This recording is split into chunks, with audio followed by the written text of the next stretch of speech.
Allah subhanahu wa ta'ala birinci toxunub ki, Allah ta'ala bizə deyib ki, biz dünyanı sevirik. Allah subhanahu wa ta'ala buyurur ki, siz tez gəlib keçəni sevirsiniz. Kəllə bəl tuhibbunəl acilə. Siz acil olanı, tez gələni, surətlə keçib gedəni sevirsiniz. Və təzərunəl əxirə. Və axirət diyarını unudursunuz. Bax, əksər insanların halına. Müşahidə elə. Və vallahi, o ayənin təsdiqini, isbatını görərsən. Görərsən insanların çoxu Allah subhanahu wa ta'adan üz döndərib. Axirət diyarından üz döndərib. Onu Allahdan nədir? Dünya həyatı. Dünya həyatı və onun zinəti. Halbuki Allah subhanahu wa ta'ala buyurur ki, bu dünya həyatı oyuncaqdan başqa bir şey deyil. Axirət diyarı isə Allahdan qorxanlar üçün daha xeyirlidir. Məyər ağlınız kəsmir? Əfələ təqilun?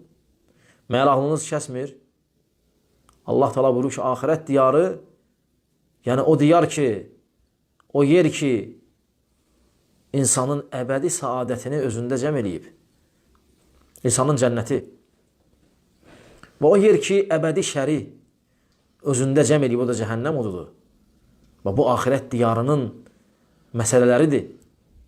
Və Allah subhanahu wa ta'ala bizə xəbər verir ki, biz tez gəlib keçən dünyanı sevirik. Və bu isə insanı aldadan ən böyük amillərdəndir.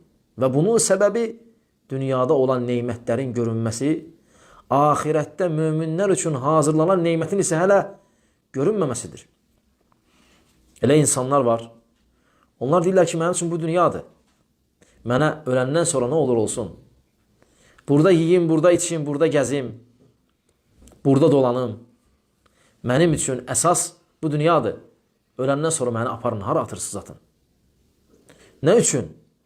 Çünki onlar Allahla görüşməyə iman eləməyiblər. Allahla görüşmək istəmirlər. Allah subhanahu wa ta'ala'nın qabağına çıxmağa, onunla görüşüb, onun üzünə baxmağa və onu nəzər etmək istəmirlər. Amma möminlər tələsirlər. Peyğəmbər sallallahu aleyhi və səlləm buyurur ki, sizlərdən hər biriniz Allah subhanahu wa ta'ala'nı görəcəksiniz. Allah özünü cənnət əhlinə göstərəcək.